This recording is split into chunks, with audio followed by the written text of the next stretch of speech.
ലോക്സഭാ തെരഞ്ഞെടുപ്പ് വിജയം ആഘോഷമാക്കി പ്രവാസ ലോകത്തെ UDF പ്രവർത്തകരും ജിദ്ദയിൽ മധുരം വിതരണം ചെയ്തും മുദ്രാവാക്യം വിളിച്ചുമായിരുന്നു പ്രവാസികളുടെ ആഘോഷം.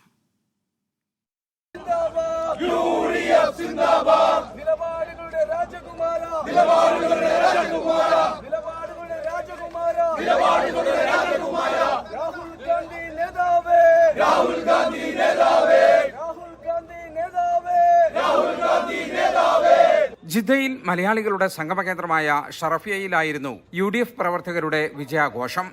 YCC ജിദ്ദ സെൻട്രൽ കമ്മിറ്റിയുടെയും ജിദ്ദ മലപ്പുറം UDF കമ്മിറ്റിയുടെയും KMCCയുടെയുമെല്ലാം ആഭിമുഖ്യത്തിലായിരുന്നു ആഘോഷ പരിപാടികൾ. മധുരം വിതരണം ചെയ്തും മുദ്രാവാക്യം വിളിച്ചും ഇന്ത്യ മുന്നണിയുടെ മുന്നേറ്റവും കേരളത്തിൽ UDFന്റെ വിജയവും പ്രവാസികൾ ആഘോഷമാക്കി. മാത്രമല്ല, ഇന്ത്യയിലെ ജനങ്ങൾ എന്നും മതേതരത്വത്തോടൊപ്പമാണ്. രാജ്യത്തെ ജനങ്ങൾ ജനാധിപത്യ മതേതര ചേരിയിലേക്ക് തിരിച്ചു വരുന്ന ഒരു തെരഞ്ഞെടുപ്പാണ്.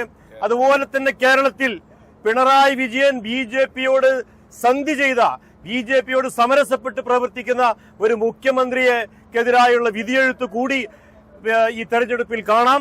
ജോലി കഴിഞ്ഞ് രാത്രിയോടെയാണ് വിജയാഘോഷത്തിനായി പ്രവാസികൾ ഒത്തുകൂടിയത്. തെരഞ്ഞെടുപ്പ് പ്രചാരണ രംഗത്തും സജീവ സാന്നിധ്യമായിരുന്ന പ്രവാസികളുടെ ആഘോഷം വരും ദിവസങ്ങളിലും തുടരും. ജലീൽ കണ്ണമംഗലം, 24 ജിദ്ദ.